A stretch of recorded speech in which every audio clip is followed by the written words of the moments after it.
दोस्तों ये स्टोरी का 58 भाग है। अगर आपने इस स्टोरी के पिछले वाले भाग नहीं देखे हैं तो हमने प्लेलिस्ट में मेंशन कर दिया, आप जरूर जा करके चेकआउट करें।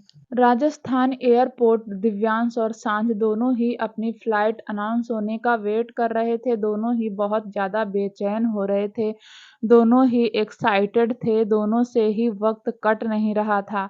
बस दिव्यांश की बेचैनी उसके चेहरे पर दिखाई दे रही थी। वहीं सांझ ने जैसे तैसे अपने इमोशंस को कंट्रोल करके रखा हुआ था। हर्षवर्धन, शिवाय और पैंथर तीनों ही उन्हें एयरपोर्ट छोड़ने आए थे। वहीं राजवीर अपने घर जा चुका था। अगले ही पल उन दोनों की फ्लाइट अनाउंस हो गई।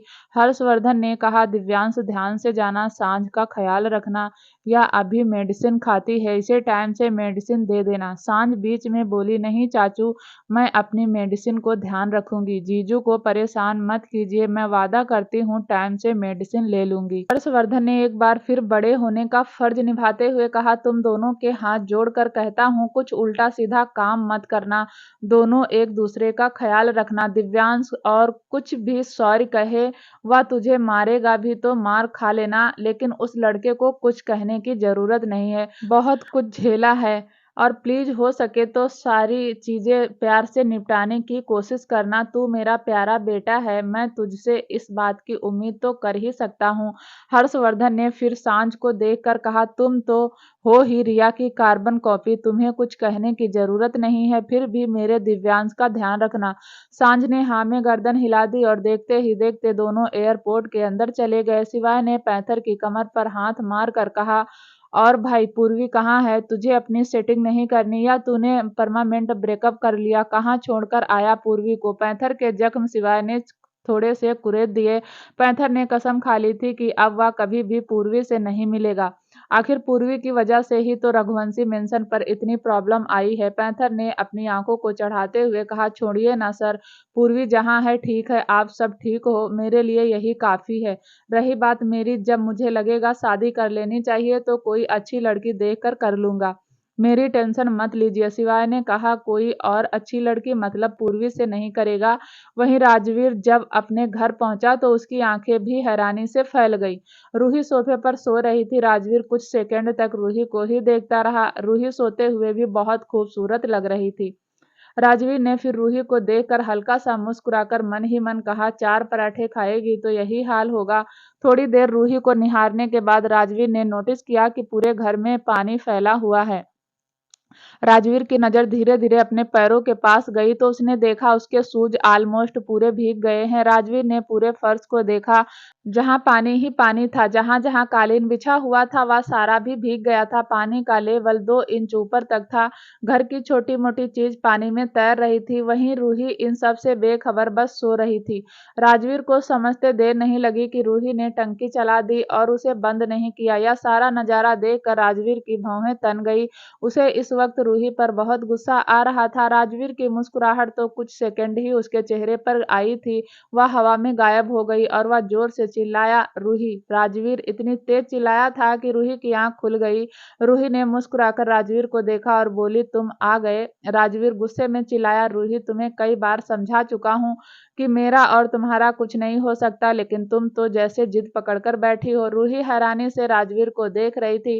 राजवीर ने अपनी बात जारी करते हुए कहा, अगर तुमसे घर के काम नहीं होते तो मत करो, लेकिन कम से कम मेरा नुकसान तो मत करो। या देखो तुम्हारी वजह से क्या हुआ। और रूही ने फर्श पर नजर घुमाई, उसकी आंखें भी हैरानी से फैल गई।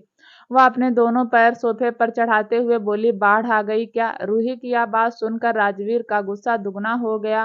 राजवीर ने फिर से चिल्लाते हुए कहा, बाढ़ नहीं आई, तुमने नल खुला छोड़ दिया, जिसकी वजह से टंकी तो खाली हुई हो गई और घर में भी पानी ही पानी भर गया। तुम सुबह से कर क्या रही थी? अगर सोना ही था तो नल खोलकर क्यों सो गई? रूही ने आसपास नजर घुमाकर कहा, मैंने तो कपड़े धोने के लिए नल खोला था, लेकिन पानी बहुत धीरे धीरे आ रहा था।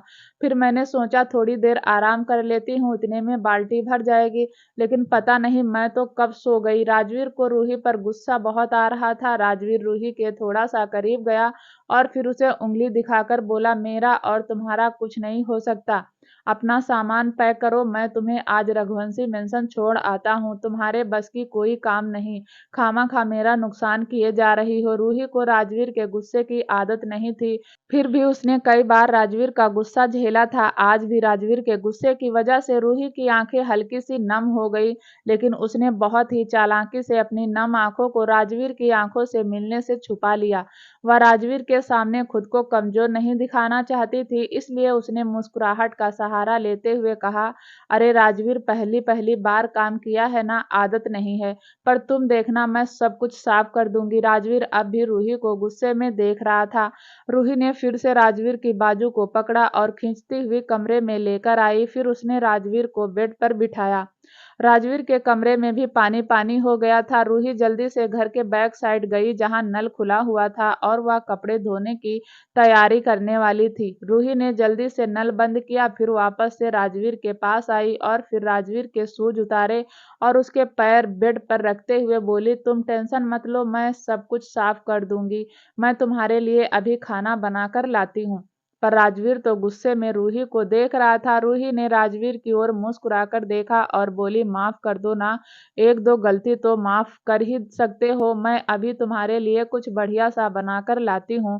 रूही जल्दी से किचन में गई। किचन में जाते ही रूही की आंखों में आंसू टप टप बहने लगे। रूही ने जल्दी से अपने आंसू साफ किए और फिर किचन में राजवीर के लिए खाना बनाने की कोशिश करने लगी।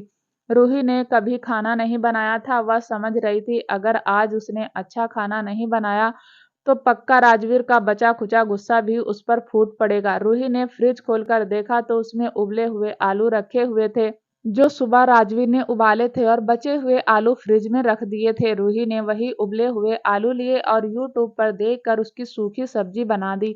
रूही ने यूट्यूब पर देखकर आटा गूंधा, लेकिन वह आटा कभी पतला हो जाता और कभी मोटा। फाइनली रूही ने थोड़ा सा पतला आटा गूंद दिया, फिर यूट्यूब पर देखकर आड़ी टेढ़ी रोटी भी बना दी। रूही ने रोटी, सब्जी और फ्रिज में से दही निकालकर उसका भी रायता बना दिया। रूही ने सब कुछ एक प्लेट में सर्व किया, फिर जल्दी से राजवीर के कमरे में गई। राजवीर अभी बेड पर बैठा हुआ अपने गुस्से को कंट्रोल करने की कोशिश कर रहा था और रूही ने प्लेट राजवीर के सामने रखते हुए कहा, अच्छा ज्यादा नहीं बना, पर अभी काम चला लो, पक्का कल से अच्छा खाना बनाना सीख जाऊंगी। राजवीर ने प्लेट की ओर नजर घुमाकर देखा तो उसमें आड़ी टेढ़ी रोटी रखी हुई थी, आलू की थोड़ी सी सूखी सब्जी और रायता था। वह खाना देखने में इतना बुरा भी नहीं था। राजवीर भी जब पहले खाना बनाना सीख रहा था तो वह भी ऐसा ही खाना बनाकर खाता था। राजवीर ने बिना किसी शिकायत के बाद खाना खा लिया। खाना बहुत ज्यादा टेस्टी नहीं था, लेकिन बुरा भी नहीं था। राजवीर इतना तो समझ गया कि रूही सच में 2 दिन में खाना बनाना सीख जाएगी और रूही ने बेड से प्लेट उठाकर राजवीर की तरफ देखकर कहा, अब तुम सो जाओ, सुबह जब उठोगे तो देखना मैं सब कुछ साफ कर दूंगी, तुम्हें दोबारा शिकायत का मौका नहीं दूंगी। राजवीर ने एक नज़र उसको देखा और वह समझ गई कि राजवीर का गुस्सा भी अब काफी हद तक ठंडा हो चुका था। उसे भी अब खुद पर गुस्सा आ रहा था कि वह रूही पर इतना क्यों चिल्लाया, लेकिन राजवीर ने अभी रूही से प्यार से बात करना ठीक नहीं समझा और अपना ब्लैंकेट खोलते हुए कहा, ठीक है तो जाओ, खड़ी क्यों हो। रूही उदास होकर प्लेट लेकर चली गई। वह किचन में गई। उसकी आंखों से फिर से आंसू बहने लगे, लेकिन वह कंटिन्यू काम करती रही। अगली सुबह राजवीर की जब आंख खुली तो सुबह के 7 बज गए थे। राजवीर बेड से उठा, उसने अंगड़ाई तोड़ी और अगले ही पल उसके दिमाग में रात की बातें घूमने लगी। राजवीर ने सबसे पहले नजर फर्श की ओर दौड़ा दी, जो बिल्कुल साफ था। राजवीर ने अपना कमरा देखा। राजवीर का कमरा भी पूरी तरीके से साफ सुथरा था। राजवीर खड़ा हुआ और फ्रेश होने चला गया। करीब 1 घंटे बाद राजवीर तैयार होकर हॉल में आया तो उसने देखा पूरा हॉल अच्छे से साफ है। हॉल को देखकर कोई कह भी नहीं सकता था कि कल रात यह पानी पानी था। राजवीर को रूही की फिक्र होने लगी। राजवीर ने रूही का कमरा देखा, लेकिन रूही कमरे में नहीं थी। राजवीर ने किचन में देखा तो रूही किचन में भी नहीं थी। राजवीर रूही को ढूंढता हुआ घर के बैक साइड में आ गया। रूही वहीं थी। रूही ऑलमोस्ट सारे कपड़े धो चुकी थी। रूही उन कपड़ों को सुखा रही थी। राजवीर ने रूही को देखा तो देखता ही रह गया। रूही ने सच में कभी इतना काम नहीं किया था जितना उसने राजवीर के घर में पिछले 2 दिन में कर दिया था। रूही की किस्मत थोड़ी सी खराब थी, वरना अगर उसकी शादी प्लास से होती तो रूही एक लग्जरी लाइफ जी रही होती। लेकिन किस्मत ने रूही के राजवीर का साथ लिखा था और उससे खुशी खुशी राजवीर के साथ अपनी जिंदगी बिताना भी चाहती थी, जिसके चलते वह बिना किसी शिकायत के इतना सारा काम कर रही थी। रूही ने सारे कपड़े सुखा लिए। रूही ने पलट कर देखा तो राजवीर उसे ही देख रहा था। रूही राजवीर को देखकर एक मुस्कुराहट के साथ कहा, गुड मॉर्निंग राजवीर। देखा, मैंने कहा था ना, सुबह तक मैं सब कुछ साफ कर दूंगी। देखो, मैंने सब कुछ साफ कर दिया, सारे कपड़े धो दिए, सारा घर अच्छे से साफ कर दिया। कहा था ना, रूही को अंडर एस्टिमेट मत करना, कुछ भी कर सकती है। जहां रूही इतना सारा काम करके खुद पर प्राउड फील कर रही थी, वहीं राजवीर को अंदर ही अंदर बुरा लग रहा था। राजवीर से रूही की हालत देखी नहीं जा रही थी। वैसे भी कल रात राजवीर रूही पर बहुत चिल्लाया था, जिसकी वजह से राजवीर गिल्ट में भी था। राजवीर कुछ बोलता उससे पहले ही रूही बोली, राजवीर एक काम करना है, प्लीज तुम गुस्सा मत होना। देखो, मैंने कहा था ना कि मैं धीरे धीरे सब कुछ सीख जाऊंगी, प्लीज तुम गुस्सा मत होना। राजवीर हैरानी से रूही को देखने लगा तो रूही ने अपनी बात जारी करते हुए कहा, देखो राजवीर, मैंने अपनी जिंदगी में पहली बार कपड़े धोए हैं। मुझे नहीं पता कि कपड़े धोते हैं तो उसमें से कलर भी निकल जाता है, इसलिए तुम्हारी टी शर्ट तिरंगा बन गई। राजवीर हैरानी से रूही को देख रहा था और रूही ने कहा, मेरे कहने का मतलब है जो तुम्हारे पास 3 वाइट शर्ट थी उसमें थोड़ा सा कलर लग गया, ऑरेंज, ब्लू और ग्रीन। यह बात बोलकर रूही ने राजवीर की शर्ट की ओर इशारा किया और राजवीर की नजर अपनी शर्ट पर पड़ी, जिस पर सच में कलर लगा हुआ था। राजवीर ने रूही को देखा तो रूही ने अपनी सफाई देते हुए कहा, देखो राजवीर, मैंने यूट्यूब पर देखा है, अगर नींबू से शर्ट के बाजू रगड़ी जाए तो कलर छोड़ जाता है। मैं ऐसा ही करूंगी, तुम्हारी तीनों शर्ट को बिल्कुल व्हाइट कर दूंगी। और राजवीर ने गहरी सांस लेकर कहा, तुम कल रात सोई नहीं? रूही ने हंसकर कहा, अगर सो जाती तो इतना सारा काम कौन करता? वैसे भी मैं दिन में बहुत सो गई थी, मुझे नींद नहीं आ रही थी, इसीलिए मैंने सारा काम खत्म कर दिया। चलो अब तुम्हारे लिए नाश्ता बनाते हैं। कहते हुए रूही अंदर जाने लगी। वहीं राजवीर बस रूही को ही देख रहा था। राजवीर के दिल में कहीं ना कहीं रूही ने अपनी एक इज्जत बना ली थी, जिसे राजवीर चाह कर भी कह नहीं सकता था। थोड़ी देर बाद रूही किचन में खाना बनाने लगी और राजवीर डाइनिंग टेबल पर बैठा हुआ उसे देखने लगा। रूही ने यूट्यूब देखा और जैसे तैसे राजवीर के लिए पनीर के पराठे बनाने लगी। पूरा 1 घंटा स्ट्रगल करने के बाद फाइनली रूही राजवीर के लिए पनीर के पराठे बना दिए। रूही ने राजवीर को पराठा सर्व करते हुए कहा, देखा राजवीर, कल तुमने मुझे आलू के पराठे खिलाए थे, आज मैं तुम्हें पनीर के पराठे खिला रही हूँ, खाकर बताओ कैसे बने हैं। राजवीर ने पनीर का पराठा खाया तो सच में बहुत टेस्टी बने हुए थे। रूही ने राजवीर को दूसरा पराठा सर्व किया तो राजवीर की नज़र रूही के हाथ पर गई, जिसमें दुनिया भर के कट लगे हुए थे। कुछ जलने के थे, कुछ खरोंच के थे, कुछ कटने के थे। राजवीर को समझते देर नहीं लगी कि वह सारे कट रूही को काम करते हुए लगे हैं। आखिर रूही तो हमेशा से ही एक प्रिंसेस की जिंदगी जी रही थी, उसने कभी भी काम नहीं किया था, तो छोटे मोटे कट लगना तो जायज था। और राजवीर ने जैसे तैसे एक पराठा और खा लिया। रूही ने तीसरा पराठा सर्व किया तो राजवीर बोला, नहीं रहने दो, मैं 2 ही पराठे खाता हूँ। रूही ने कहा, ठीक है तो मैं लंच पैक कर देती हूँ। रूही ने राजवीर का लंच पैक कर दिया और टिफिन बॉक्स को डाइनिंग टेबल पर रखकर कहा, यह लो पतिदेव, मैंने आज अच्छे से पत्नी धर्म निभाया। अब बताओ मैं टेस्ट में पास हुई कि नहीं? राजवीर ने लंच उठाया और जाने लगा। रूही चिल्लाकर बोली, हाँ जानती हूँ, मेरी तारीफ नहीं करोगे लेकिन कभी तो करोगे, मैं भी वेट करूंगी, कभी ना कभी मेरी तारीफ करोगे, देख लेना, मैं भी सब कुछ जल्दी जल्दी सीख जाऊंगी। कहते हुए रूही मुस्कुराई। वहीं राजवीर, उसके दिल की धड़कनें बढ़ने लगी। उसे रूही के लिए बिल्कुल भी अच्छा नहीं लग रहा था। राजवीर का चेहरा उदास हो गया। वह रूही को ऐसे काम करते हुए नहीं देखना चाहता था। अगर अभी राजवीर के बीच सब कुछ ठीक होता तो राजवीर रूही के घर के काम में हेल्प करता, रूही पर इतना प्रेशर नहीं डालता। लेकिन दोनों के बीच में कुछ भी ठीक नहीं था। जहां रूही कोशिश कर रही थी, वहीं राजवीर तो खुद को समझा भी नहीं पा रहा था। वहीं सब सोचते हुए राजवीर ने अपनी बुलेट स्टार्ट की और ऑफिस के लिए निकल गया। अमेरिका में सौर एक बड़े से हॉस्पिटल के कॉरिडोर के बाहर बेचैनी से चक्कर लगा रहा था। उसके चेहरे पर टेंशन साफ देखी जा सकती थी। उसकी गोद में देव, जो फिलहाल तो सो रहा था, वहीं ऑपरेशन थिएटर में दृष्टि की आंखों का ऑपरेशन हो रहा था। सर्जरी 4 घंटे की थी, जिसमें से अभी सिर्फ 40 मिनट ही बीते थे और वह 40 मिनट सिर्फ सौर्य के लिए 40 घंटे के बराबर थे। सौर्य का एक एक मिनट बड़ी मुश्किल से गुजर रहा था। थोड़ी देर में वह दिव्यांश और सांझ दोनों ही आ गए। दोनों ही ने अपने चेहरे पर मास्क लगाया हुआ था, क्योंकि दोनों ही नहीं जानते थे सौर्य उन दोनों को देखकर कैसे रिएक्ट करेगा। वहीं सौर्य का पूरा ध्यान तो देव को संभालने में था। सौर्य ने बहुत देर से देव को अपने कंधे पर लगाया हुआ था।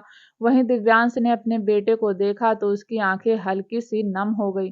पूरे 5 महीने बाद दिव्यांश ने देव को देखा था। दिव्यांश का मन कर रहा था कि वह अभी अपने बेटे को अपने सीने से लगा ले, लेकिन लगा नहीं सकता था। दिव्यांश से अपने इमोशंस कंट्रोल नहीं होते थे। यह बात पूरी रघुवंशी फैमिली जानती थी और इसीलिए वह ड्रिंक का सहारा लेता था। दिव्यांश अपने बेटे को देखकर पलट गया। वह अपने इमोशंस को कंट्रोल कर रहा था, फिर भी एक आंसू उसकी आंख से बाहर बह गया। वह दृष्टि और अपने बेटे के बिना कैसे रहता था वही जानता था। दृष्टि तो फिर भी गुस्सा थी, लेकिन दिव्यांश वह तो बिना किसी इमोशंस के जिए जा रहा था। वहीं जब दिव्यांश कुछ देर तक पलटा नहीं तो सांझ ने दिव्यांश की बाजू पकड़ी और उसे थोड़ा सा टर्न किया। दिव्यांश अपने इमोशंस कंट्रोल करने की कोशिश कर रहा था, फिर भी सांझ ने दिव्यांश की आंखों में पानी देख ही लिया। सांझ ने कहा, समझ सकती हूँ जीजू, आपने देव को 5 महीने बाद देखा है, पर अब सब कुछ ठीक हो गया। देखो तो सौर्य बेटे को कैसे अपने सीने से लगाए घूम रहा है। दिव्यांश ने कहा, सांझ, हाँ चाचू गलत नहीं कहते, सौर्य सच में बहुत अच्छा है, बहुत अच्छा। हम सारे भाई एक तरफ और सौर्य एक तरफ, तब भी शायद सौर्य की बराबरी ना कर पाए। सौर्य कभी अपने लिए नहीं जिया, हमेशा दूसरों के लिए ही जिया। अपनी बहनों का माँ बाप भाई बहन सब कुछ सौर्य ही है। तुम तो सौर्य के बारे में ठीक से जानती भी नहीं। दिव्यांश की बात सुनकर सांझ ने मन ही मन कहा, जीजू जितना मैं सौर्य को जानती हूँ शायद आप भी नहीं जानते। मैं तो सौर्य को पिछले कई सालों से जानती हूँ। कुछ देर अपने ही ख्यालों में रहने के बाद सांझ ने कहा, जीजू आपको देव को गले लगाना है। दिव्यांश ने हैरानी से सांझ को देखा। सांझ ने फिर पूछा, बताइए ना जीजू, आप देव को गले लगाना चाहते हैं? दिव्यांश ने हल्की सी हाँ में गर्दन हिला दी। सांझ सोच ही रही थी कि वह ऐसा क्या करे कि सौर्य देव को उसे दे दे, और तभी देव की रोने की आवाज आई। देव रोने लगा। वहीं सौर्य देव को चुप कराने के लिए इधर उधर घूम रहा था। देव 7 महीने का हो गया था, अब उसका हंसना और रोना भी तेज हो गया था। वहीं सौर्य देव को चुप कराने में नाकाम हो रहा था। सांझ को तभी आइडिया सूझ गया। उसने अपना मास्क ठीक किया और सांझ सौर्य के पास जाकर बोली, लाइए शायद मेरे पास चुप हो जाए। सौर्य किसी अनजान को अपना बेबी देना नहीं चाहता था, इसलिए उसने मना करते हुए कहा, नहीं रहने दीजिए, मैं खुद चुप करवा लूंगा। सांझ ने दिव्यांश की तरफ देखा और दिव्यांश ने कसकर आंखें बंद कर ली। दिव्यांश सौर्य को जानता था, वह इतनी आसानी से तो किसी अजनबी को अपना भांजा नहीं देता। दिव्यांश ने मन ही मन कहा, देव तू मेरा बेबी है ना, मेरा बाबू है ना, पापा की बात मानेगा ना, और जोर से रो, तभी यह तेरा मामा सांझ को तुझे देगा। देव ने तो जैसे अपने पापा के दिल की बात सुन ली थी और वह और जोर जोर से रोने लगा। वहीं सांझ ने एक बार फिर सौर्य को देख कर कहा, लाइए सर मैं चुप करवा देती हूँ। सौर्य देना तो नहीं चाहता था, लेकिन कहीं ना कहीं उसे भी उस लड़की की आवाज में एक अपनापन महसूस हो रहा था। सौर्य ने देव को सांझ को दिया और सांझ ने उसे अपने सीने से लगा लिया। सांझ थोड़ी देर तक उसके कान में धीरे से बोलती रही, देव प्लीज चुप हो जा, देव अपनी होने वाली मामी की बात मानेगा नहीं। यह सुनते ही देव के चेहरे पर एक मुस्कुराहट आ गई और देव को हंसता हुआ देखकर दिव्यांश की मुस्कुराहट भी बड़ी हो गई। वहीं शौर्य भी हैरान था, क्योंकि देव या तो दृष्टि के पास रहता था या फिर उसके पास, लेकिन आज वह किसी तीसरे इंसान के पास भी मुस्कुरा रहा था। वही सांझ भी देव को हंसता हुआ देखकर खुश हो गई और वह धीरे से बोली, लगता है देव मेरी और तुम्हारी बहुत पटने वाली है।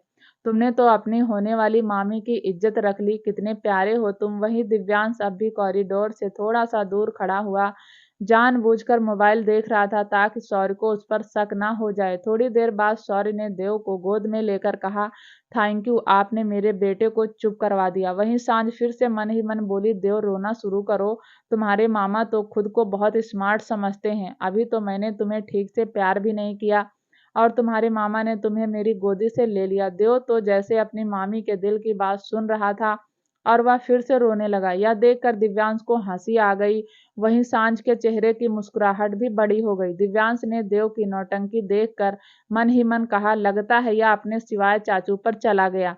साला बहुत नौटंकी है। सांझ ने एक बार फिर से शौर्य की आंखों में देखते हुए कहा, लाइए दे दीजिए, मैं चुप करा लूंगी। शौर्य को देव पर बहुत गुस्सा आ रहा था। शौर्य ने दांत पीसते हुए धीरे से कहा, तुझे तो मैं घर पर बताता हूँ। फिर ना चाहते हुए भी उसने देव को सांझ की गोद में दे दिया।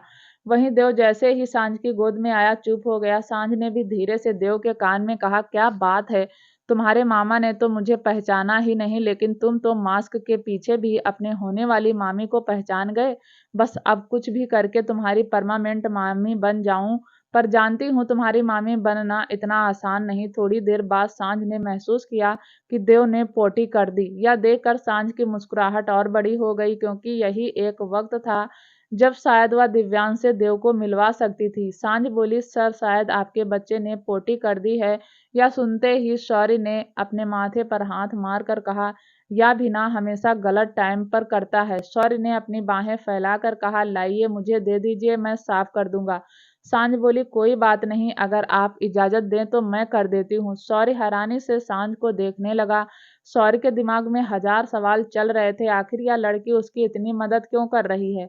सांझ ने भी शौर्य के चेहरे को समझते हुए कहा, आप फिक्र मत कीजिए, मैं हॉस्पिटल की स्टाफ मेंबर हूँ, यहीं रिसेप्शनिस्ट का काम करती हूँ। थोड़ा टाइम फ्री था इसलिए कॉरिडोर में चक्कर लगा रही थी। मैं आपके बच्चे को साफ कर दूंगी, आप फिक्र मत कीजिए। जो भी था, लेकिन शौर्य को देव की पोटी धोने में बहुत ज्यादा गुस्सा आता था।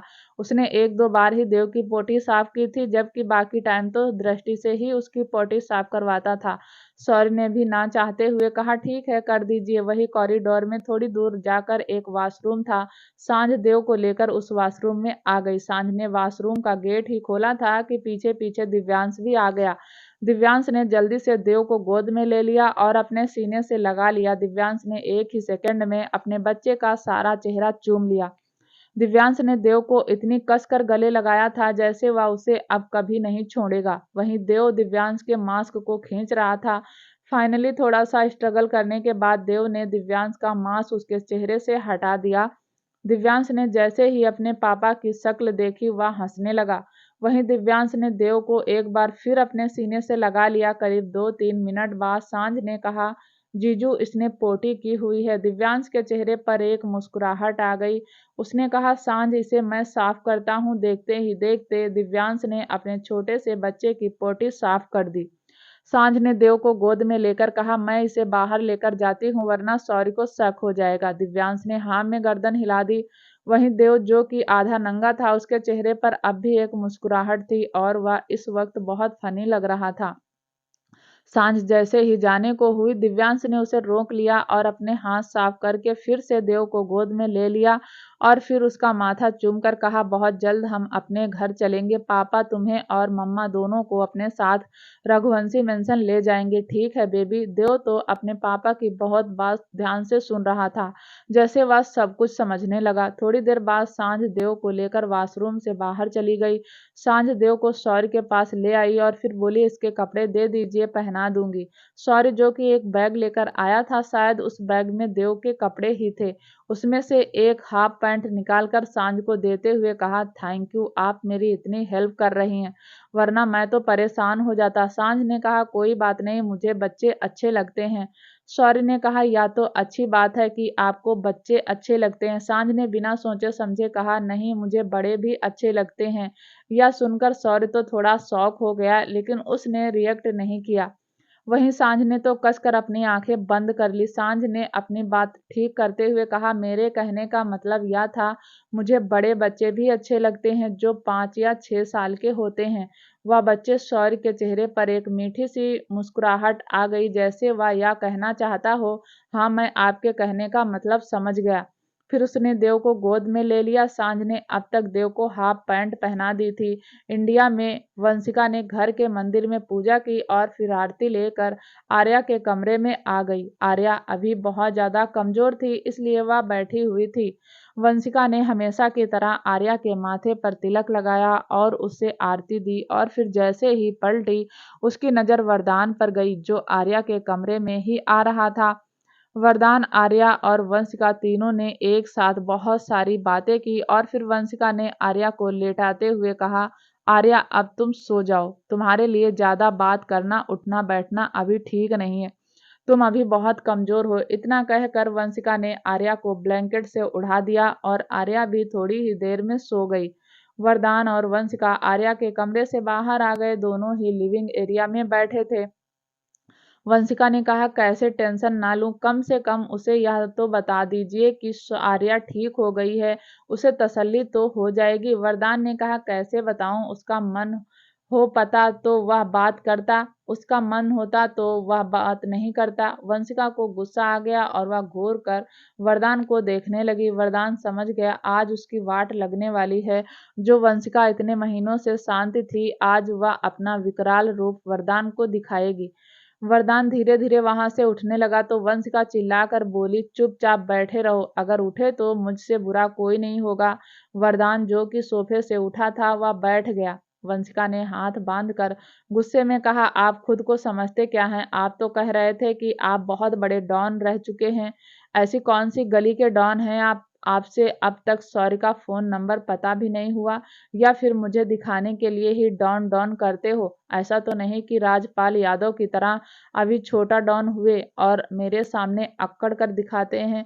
वरदान तो चुपचाप बैठा रहा। वह जानता था अभी तो वंशिका ने बोलना शुरू किया है और अभी तो वंशिका उसे और बहुत कुछ बोलेगी। वरदान तो चुपचाप किसी मासूम से बच्चे की तरह बैठा रहा।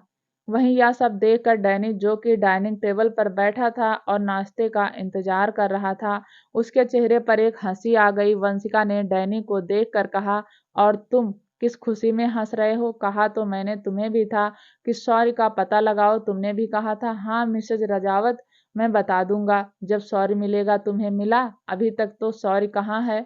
मेरा सॉरी कैसा है? मेरी दृष्टि कुछ भी तो नहीं बताया अभी तक। कम से कम मेरे बच्चों को यह बता दो तो कि आर्या बिल्कुल ठीक हो गई है। डैनी, जो कि अभी हंस रहा था, वह भी चुपचाप बैठा रहा। वंशिका ने घूर कर वरदान को देखा और बोली, जब सॉरी यहाँ से गया था तब आपने क्या बोला था मुझे कि अभी सॉरी को जाने दो, बाद में उसे बुला लेंगे। और वह बाद कब होगा? बताइए मुझे, कब होगी वह बात? कब बुलाएंगे आप सॉरी को इंडिया वापस? रजावत साहब, मेरे सब्र का इम्तहान मत लीजिए। मैं पहले ही बहुत कुछ झेल चुकी हूँ और कुछ नहीं झेलना चाहती। मुझे मेरा परिवार हंसता खेलता चाहिए। या हमेशा का था, हफ्ते में एक बार वंशिका वरदान की खिंचाई करती ही थी तो वरदान भी चुपचाप एक जगह बैठकर वंशिका की बातें सुनता रहता था। वहीं डैनी भी 15-20 दिन से वंशिका से डांट तो सुन लेता था, लेकिन वह भी कुछ नहीं बोलता था। आज भी वरदान चुपचाप बैठा हुआ था। तभी वंशिका ने चिल्लाकर कहा, मुंह में दही जमा कर क्या बैठे हुए हो? फोन कीजिए सॉरी को। अब यह मत कहना कि आपके पास सॉरी का नंबर नहीं है। मैं जानती हूँ, अगर आप चाहो तो सॉरी से कांटेक्ट कर सकते हो। वरदान अभी कुछ नहीं बोला। वंशिका को अब बहुत ज्यादा गुस्सा आने लगा। वंशिका बोली, एक बात बताइए, आप सच में माफिया किंग रह चुके हैं या फिर चीटिंग करके माफिया किंग बने? यह सुनकर वरदान और डैनी दोनों को हंसी आ गई। वहीं वंशिका का खून फूक गया। वंशिका अपना सिर पकड़कर सोफे पर बैठ गई। आखिर 5 महीने हो गए थे, ना तो उसकी शौर्य से बात हुई थी और ना ही दृष्टि से। दिन रात अपने तीनों बच्चों के लिए प्रार्थना करती थी और तीनों ही बच्चे उससे बात करने की हालत में नहीं थे। तभी वंशिका के कानों में आवाज आई, बुआ जी मैं ठीक हूँ। वंशिका ने सिर उठाकर देखा तो वरदान ने शौर्य को वीडियो कॉल किया था और शौर्य अस्पताल में था। वंशिका ने जैसे ही फोन में शौर्य और देव को देखा, उसकी आंखें छलक गई। वंशिका कुछ बोल नहीं रही थी, लेकिन उसकी आंखें सब कुछ कह रही थी। वंशिका ने कहा, तुझे अपनी बुआ की याद नहीं आती? शौर्य बोला, आती है बुआ, मुझे यह बात कहने की जरूरत नहीं कि मुझे आप सबकी याद नहीं आती, लेकिन आप मेरी और दृष्टि की हालत समझ सकती हो। दृष्टि को शांति चाहिए, जो इंडिया में तो नहीं मिलती। जब तक दृष्टि नहीं चाहेगी, हम इंडिया नहीं आएंगे। आपसे बातें इसीलिए नहीं करता हूँ क्योंकि मैं जानता हूँ मुझसे बातें करोगी तो आपकी आंखें भर आएंगी। वंशिका तो बहुत देर तक देव को देखती रही और फिर बोली, देव बड़ा हो गया, तू तो इसकी फोटो भी नहीं भेजता। शौर्य भी अपने इमोशंस कंट्रोल करता हुआ बोला, ऐसा नहीं है बुआ जी कि आप सबसे दूर जाने के बाद मैं खुश हूँ, लेकिन मैं जानता हूँ इस वक्त दृष्टि को एक मोरल सपोर्ट की जरूरत है और अगर मैं अपनी बहन को मोरल सपोर्ट भी ना दे पाऊँ तो क्या फ़ायदा मेरा भाई होने का। अब आप चुप हो जाइए बुआ जी, और कहते हैं ना कि दुख हमेशा नहीं रहता, या दुख भी हमेशा नहीं रहेगा। हम फिर से एक फैमिली की तरह रहेंगे। प्लीज़ आपका आशीर्वाद चाहिए और आप शांत हो जाइए। शौर्य के कहने पर वंशिका ने अपने आंसू साफ कर लिए और फिर खुश होकर बोली, तुझे पता है आर्या ठीक हो गई, होश में आ गई। आर्या यह सुनते ही शौर्य की खुशी का ठिकाना नहीं रहा। वह इतना खुश था जैसे उसे कायनात मिल गई हो। शौर्य ने कहा, बुआ जी मैंने ठीक से सुना नहीं, क्या कहा आपने? वंशिका भी हंसकर बोली, यही कहा कि तेरी बहन को होश आ गया, वह कोमा से बाहर आ गई और वह ठीक हो रही है। कुछ ही दिनों में पूरी तरीके से ठीक हो जाएगी। उसकी आवाज़ भी वापस आ गई है। यह सुनते ही शौर्य की आंखों में भी एक आंसू बह गया। आखिर शौर्य तो कब से आर्या को ठीक कराने के लिए पैसे इकट्ठे करने की कोशिश कर रहा था। शौर्य ने कहा, बुआ जी यह तो बहुत खुशी की बात है, दृष्टि का ऑपरेशन भी सक्सेसफुल हो जाएगा। और जब वह यह बात सुनेगी तो उसकी तो खुशी का ठिकाना ही नहीं रहेगा। शौर्य से बात करने के बाद वंशिका ने फोन कट कर दिया। वंशिका की आंखों से अभी आंसू आ रहे थे। वहीं वरदान ने अपनी बाहें वंशिका पर लपेटते हुए कहा, बस खुश कर ली शौर्य से बातें। वंशिका कुछ नहीं बोली, लेकिन वंशिका को बहुत सुकून मिल रहा था। आखिर कितने महीनों बाद उसने अपने भतीजे से बात की थी। थोड़ी देर बाद वंशिका ने वरदान के सीने पर सिर रख लिया और देखते ही देखते वंशिका सो गई। वरदान ने जब महसूस किया कि वंशिका सो गई तो हैरानी से डैनी को देखा। वहीं डैनी तो खाली प्लेट वरदान को दिखा रहा था, जैसे कहना चाहता हो, मैम तो सो गई, हमें खाना कौन देगा। वरदान को थोड़ी सी हंसी आ गई, लेकिन फिर उसने पलकें झुका दी, जैसे कहना चाहता हो, चिंता मत करो, मैं हूं ना। वरदान ने वंशिका को गोद में उठाकर बेडरूम में लेटा दिया और उसे अच्छे से ब्लैंकेट से कवर करके उसके माथे को चूम कर कमरे से बाहर आ गया। डैनी ने कहा, आज मैम सुबह ही सो गई। वरदान बोला, शायद पिछले कई महीनों से ठीक से सोई नहीं है। खैर छोड़ो, अपनी मैम के हाथ का तो खाना रोज ही खाते हो, आज अपने सर के हाथ का खा लो। डैनी ने अपना सलाइवा गटक कर कहा, नहीं सर, मैं बाहर खा लूंगा, आपको परेशान होने की जरूरत नहीं है।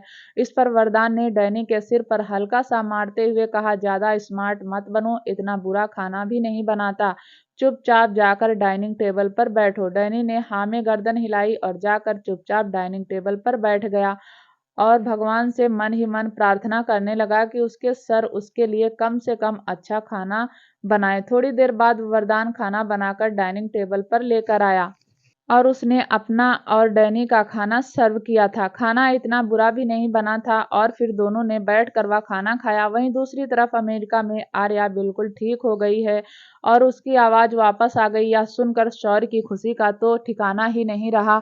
शौर्य ने खुश होकर पहले तो देव के पूरे चेहरे को चूम लिया और फिर अनजाने में ही सांझ को गले लगाकर कहा, आप जानती हैं मेरी छोटी बहन जो इंडिया में रहती है, उसकी आवाज़ वापस आ गई, मैं आज बहुत खुश हूँ। वहीं सांझ तो जैसे सुन्न हो गई, उसकी तो दिल की धड़कनें डबल स्पीड से भागने लगी। उसके रोंगटे खड़े हो गए, अनजाने में ही सही, लेकिन शौर्य ने उसे गले लगाया था। शौर्य को भी थोड़ी देर बाद महसूस हुआ कि उसने एक्साइटमेंट में क्या कर दिया और फिर वह सांझ से दूर होकर बोला, sorry, I am really very sorry. लेकिन सांझ ने कहा, इट्स ओके, आई अंडरस्टैंड। और सांझ तो बस बेसुध से पलट कर वहां से जाने लगी और फिर एक कॉरिडोर में होती हुई एक सुनसान सी जगह पर गई और वहां जाते ही उसके चेहरे पर मुस्कुराहट आ गई और आंखों में शर्म, वह तो खुद को ही गले लगा रही थी। उसने अपनी आंखें बंद कर दी और शौर्य को महसूस करने लगी। वहीं दिव्यांश भी शौर्य को देख रहा था। शौर्य को खुश होता हुआ देखकर दिव्यांश को भी बहुत अच्छा लग रहा था। थोड़ी देर बाद ऑपरेशन थिएटर का गेट खुला। डॉक्टर बाहर आए। डॉक्टर को देखकर शौर्य को घबराहट होने लगी। अभी थोड़ी देर पहले वह खुश था, लेकिन अभी उसे डर लग रहा था। तभी डॉक्टर ने अपना मास्क उतारा और मुस्कुराकर कहा, कांग्रेचुलेशन मिस्टर शौर्य राजपूत, आपकी बहन का ऑपरेशन सक्सेसफुल हुआ। यह सुनते ही शौर्य तो जहां खड़ा था घुटनों के बल वहीं बैठ गया। वहीं उसने देव को अपने सीने से चिपका रखा था और फिर से देव को चूम कर कहा, देव, आज तो भगवान हमें खुशी पर खुशी दिए जा रहे हैं। तेरी माँ की आंखें भी ठीक हो जाएंगी और तेरी मौसी, वह तो ठीक हो ही गई। वहीं देव अपने मामा की बात सुनकर मुस्कुरा रहा था। दिव्यांश भी जहाँ खड़ा था वहीं खड़ा रहा। उसने भी अपनी आंखें कसकर बंद कर ली। उसके चेहरे पर भी एक खुशी थी, होठों पर एक मुस्कुराहट। बस वह अब अपनी दृष्टि को देखना चाहता था, इसीलिए ध्यान से डॉक्टर की बात सुनने के लिए वहीं खड़ा रहा। तभी दिव्यांश ने अपना फोन निकाला और सांझ को मैसेज किया। थोड़ी ही देर में सांझ वापस आ गई। उसने शौर्य को घुटनों के बल बैठते हुए देखा तो दिव्यांश की ओर आंखों ही आंखों में इशारा किया और दिव्यांश ने भी आंखों ही आंखों में उसे कुछ इशारा किया। सांझ सौर्य के पास जाकर बोली, आप ठीक हैं? सौर्य ने हल्का सा मुस्कुराकर कहा, हाँ। वह मेरी बहन का ऑपरेशन सक्सेसफुल हो गया, इसीलिए खुशी संभाले नहीं संभल रही। सांझ ने देव को गोद में लेकर कहा, यह तो अच्छी बात है। थोड़ी देर बाद सौर्य ने अपने इमोशंस को कंट्रोल किया और खड़ा हो गया और फिर डॉक्टर को देखकर बोला, अब कैसी है मेरी बहन? डॉक्टर ने कहा, वह अभी बेहोश हैं, आप चाहें तो घर जा सकते हैं, उन्हें आज रात होश नहीं आएगा। सौर्य ने कहा, ओके, मैं यहीं रुकूंगा। इस पर डॉक्टर ने कहा, देखिए, हम आपको रुकने के लिए मना नहीं कर रहे हैं, लेकिन यह हॉस्पिटल है, आपको अपने बच्चे को लेकर यहाँ से चले जाना चाहिए। बच्चे का अस्पताल में इतनी देर तक रहना ठीक नहीं। सौर्य वहाँ रुकना तो चाहता था, लेकिन डॉक्टर ने सौर्य को बहुत देर तक समझाया। सौर्य को भी लगा कि शायद देव को लेकर अस्पताल में रुकना ठीक नहीं, इसीलिए सौर्य देव को लेकर अस्पताल से चला गया। वहीं सौर्य के जाते ही दिव्यांश ने अपना मास्क उतारा और डॉक्टर के पास आकर उनसे हैंड शेक करके बोला, यह लड़का बहुत जिद्दी है, लेकिन आपने हैंडल कर लिया।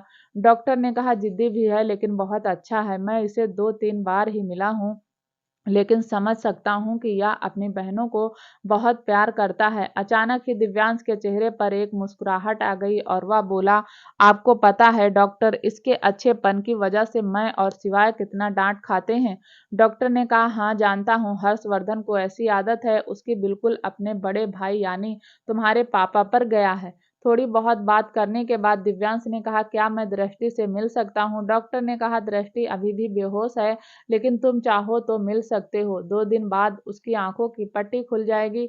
दिव्यांश ने सांझ को देखकर कहा, सांझ तुम होटल वापस चली जाओ, मैं यहाँ दृष्टि के पास रहूंगा। सांझ तो सौर्य के पास जाना चाहती थी, लेकिन बेचारी जा भी नहीं सकती थी। सांझ ने हाँ में गर्दन हिला दी और दिव्यांश ने कहा, ठीक है, बाहर हमारा ड्राइवर खड़ा है, वह तुम्हें होटल से ले जाएगा, या तुम कहीं घूमने जाना चाहती हो तो उसके साथ जा सकती हो। सांझ ने हाँ में गर्दन हिला दी और फिर अस्पताल से चली गई। वहीं दिव्यांश ने दृष्टि के कमरे की ओर कदम बढ़ाए। दृष्टि को अब तक वार्ड में शिफ्ट कर दिया गया था। दिव्यांश जैसे जैसे दृष्टि के करीब जा रहा था, उसके दिल की धड़कनें डबल स्पीड से भाग रही थी। हालांकि दृष्टि बेहोश थी, लेकिन फिर भी दिव्यांश को डर लग रहा था। दिव्यांश कमरे के अंदर आ गया। दृष्टि बेड पर लेटी हुई थी, उसकी आंखों से लेकर सिर तक पट्टी की हुई थी। दिव्यांश को दृष्टि के बस होंठ ही दिखाई दे रहे थे। दिव्यांश के कदम आगे चलने के लिए कह ही नहीं रहे थे। दिव्यांश ने कभी नहीं सोचा था कि वह दृष्टि से मिलेगा तो इस हालत में मिलेगा। कहने के लिए तो वह सजेशन खुशी की थी, लेकिन फिर भी दृष्टि को ऐसे देखकर दिव्यांश की दिल की धड़कनें भाग रही थी। दिव्यांश जैसे तैसे करके दृष्टि के पास रखे चेयर पर बैठ गया। दिव्यांश ने दृष्टि के हाथों को अपने हाथ में लिया और हथेली पर लगा लिया। दिव्यांश ने अपनी आंखें बंद कर ली। इस वक्त दिव्यांश दृष्टि के छुअन को महसूस कर रहा था, उसके टच को हमेशा के लिए अपने में समा लेना चाहता था। दिव्यांश काफी देर तक आंखें बंद किए हुए दृष्टि के टच को महसूस कर रहा था और तभी उसकी आंख से एक आंसू गिरकर दृष्टि की हथेली में खो गया। दिव्यांश ने दृष्टि की हथेली को चूम लिया और उसी के बेड पर सिर रख कर बैठ गया। देखते ही देखते दिव्यांश को भी नींद आ गई। वहीं शौर्य बालकनी में देव को लेकर खड़ा था। देव सोया नहीं था, उसे शायद अपनी माँ की याद आ रही थी, इसीलिए वह चिड़चिड़ा हो गया था। शौर्य जैसे तैसे उसे चुप करवा कर बालकनी में लेकर खड़ा हुआ था। वहीं बालकनी के सामने एक खाली जगह थी, जहाँ बहुत सारी गाड़ियां खड़ी हुई थी और उन बहुत सारी गाड़ियों में से एक गाड़ी में सांझ बैठी हुई थी।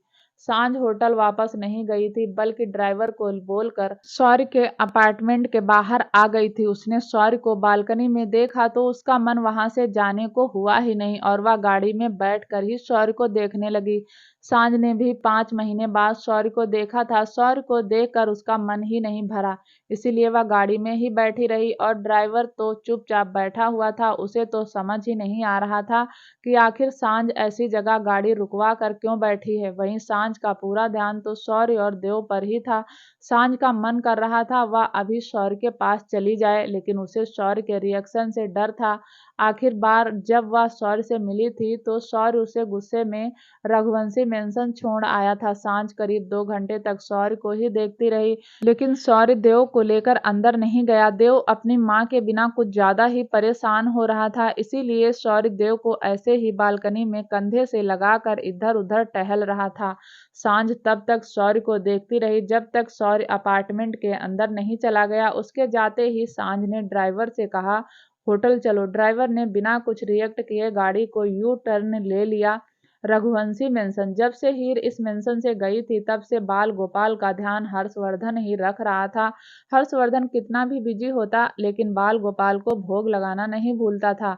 हर्षवर्धन को उम्मीद थी कि बाल गोपाल ही उसे हीर से मिला पाएंगे। हर्षवर्धन मंदिर के सामने बाल गोपाल के सामने हाथ जोड़कर खड़ा हुआ था और आंखें बंद करके प्रार्थना कर रहा था। हर्षवर्धन बोला, बाल गोपाल, मैं तो अपनी हीर के बिना नहीं रह पा रहा हूँ, लेकिन आप कैसे रह रहे हैं? क्या आपको हीर की जरूरत नहीं? बाल गोपाल, मेरे साथ ऐसा मत कीजिए। इतना सब्र नहीं है मेरे अंदर। मुझे मेरी हीर से मिला दीजिए। मैं जानता हूँ हीर जहाँ है वह बिल्कुल ठीक है। मुझे मेरी हीर से मिलवा दीजिए। आपके अलावा तो मैं इस घर में किसी को कह भी नहीं सकता। हर्षवर्धन ने मन ही मन आज बाल गोपाल से बहुत सारी शिकायतें की, बहुत सारी बातें की। आज हर्षवर्धन बिल्कुल बच्चों की तरह बाल गोपाल से मन ही मन बात कर रहा था। उसे बाल गोपाल पर हल्का सा गुस्सा भी आ रहा था। बाल गोपाल से थोड़ा नाराज भी था। हर्षवर्धन ने अपने दिल की सारी बात कहकर अपनी आंखें खोली तो हर्षवर्धन की नजर सीधा बाल गोपाल के होठों की ओर गई। उन्हें ऐसा महसूस हुआ जैसे बाल गोपाल मुस्कुरा रहे हैं। हर्षवर्धन पिछले 5 महीने से बाल गोपाल की सेवा कर रहा था, लेकिन एक भी दिन उन्होंने बाल गोपाल को ऐसे मुस्कुराते हुए नहीं देखा। एक पल के लिए हर्षवर्धन को लगा जैसे उसका वहम है, लेकिन फिर ना जाने क्यों हर्षवर्धन के दिल में एक अलग ही आस्था जग गई और उसके चेहरे पर भी मुस्कुराहट आ गई। आज हर्षवर्धन का दिल कह रहा था कि आज वह अपनी हीर से जरूर मिलेगा। कुछ सेकंड तक हर्षवर्धन बाल गोपाल की मूरत को ऐसे ही निहारता रहा जैसे बाल गोपाल ने उन्हें सम्मोहित कर लिया हो। और तभी पीहू ने हर्षवर्धन के हाथ को हिलाकर कहा, डैडी चलो स्कूल चलते हैं। हर्षवर्धन अपने होश में आया। उसने एक बार फिर बाल गोपाल के सामने हाथ जोड़े और उन्हें मुस्कुराकर देखा, फिर पीहू के साथ मेंशन से बाहर चला गया। आज हर्षवर्धन बहुत खुश था। पिछले 5 महीने में इतना खुश नहीं हुआ जितना वह आज था। हर्षवर्धन ने पीहू को स्कूल छोड़ा और फिर सीधा रघुवंशी इंडस्ट्रीज आ गया। हर्षवर्धन अपने केबिन में बैठा हुआ काम कर रहा था। तभी सिवाय हर्षवर्धन के पास आकर बोला, चाचू हमें अपने प्रोडक्ट के लिए मॉडल सेलेक्ट करनी है। हर्षवर्धन ने लैपटॉप पर उंगलियां चलाते हुए कहा, कौन सा प्रोडक्ट? सिवाय बोला, shampoo, shop, body lotion, beauty product. Harshvardhan ने कहा, तो यह तो तुम भी सेलेक्ट कर सकते हो, मेरे पास क्यों आए हो? अगर तुमसे नहीं हो रहा तो राजवीर से कह दो। सिवाय कमर पर हाथ रखकर बोला, मुझसे नहीं हो रहा तो राजवीर से हो जाएगा। सीनियर तो बिल्कुल नहीं होगा, वह तो पहले मॉडल पर ही हाँ बोल देगा। वह लड़कियों को ऊपर से नीचे तक देखता कहाँ है। बेचारी हमारी रूही पता नहीं राजवीर को कैसे हैंडल करती होगी। हर्षवर्धन ने लैपटॉप पर उंगली चलाते हुए कहा, अब राजवीर इतना भी शरीफ नहीं है, बस वह दूसरी लड़कियों को ध्यान से देखता नहीं है। इसका मतलब यह नहीं कि वह रूही को भी ध्यान से नहीं देखता। इनफैक्ट रूही को तो वह बहुत ध्यान से देखता है। कहते हुए हर्षवर्धन के चेहरे पर एक मुस्कुराहट थी, जिसका साफ मतलब था कि उसने रूही के लिए राजवीर को पसंद करके कोई गलती नहीं की। सिवाय थोड़ा सा आगे आया। उसने हर्षवर्धन की कलाई पकड़कर कहा, चाचू मैं हैंडल नहीं कर पाऊंगा, आपको चलना ही होगा। चलिए मेरे साथ, जो मॉडल सही लगेगी उसे सेलेक्ट कर लेंगे। हर्षवर्धन जाना तो नहीं चाहता था, लेकिन इतना जिद करने पर सिवाय के साथ एक कॉन्फ्रेंस रूम में आ गया, जहां एक मॉडल का इंटरव्यू होना था। वहीं राजवीर और हीर केबिन में थे। हीर को घबराहट हो रही थी। हीर को तो पहले ही हर्षवर्धन से बहुत शर्म आती थी और आज हर्षवर्धन के सामने एटीट्यूड के साथ जाना हीर से हो ही नहीं रहा था। हीर टेंशन में इधर उधर चक्कर लगा रही थी। वहीं राजवीर तो आराम से सोफे पर बैठा हुआ था, लैपटॉप पर काम कर रहा था। हीर ने आज बेबी पिंक कलर का जंप सूट पहना हुआ था, बाल खुले हुए किए थे, कानों में मीडियम साइज के डायमंड के इयररिंग्स पहने हुए थे, हाथों में ब्रेसलेट, होंठों पर पिंक कलर की लिपस्टिक और चेहरे पर दुनिया भर की टेंशन। हीर बहुत खूबसूरत लग रही थी, लेकिन उसके चेहरे को देखकर कोई भी कह सकता था उसे टेंशन हो रही है।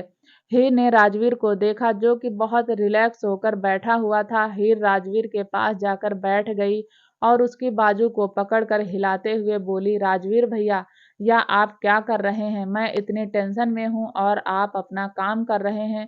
राजवीर ने कहा, लेकिन आप टेंशन में क्यों हो? राजवीर अपनी जगह से खड़ा हुआ और हीर के सामने जाकर पंजों के बल बैठकर हीर के दोनों हाथों को अपने हाथों में लेकर बोला, देखो सिंड्रेला चाची, आपको टेंशन बिल्कुल नहीं लेनी। इनफैक्ट आपको तो खुश होना चाहिए, आज पहली बार पीहू के डैडी को देखोगी।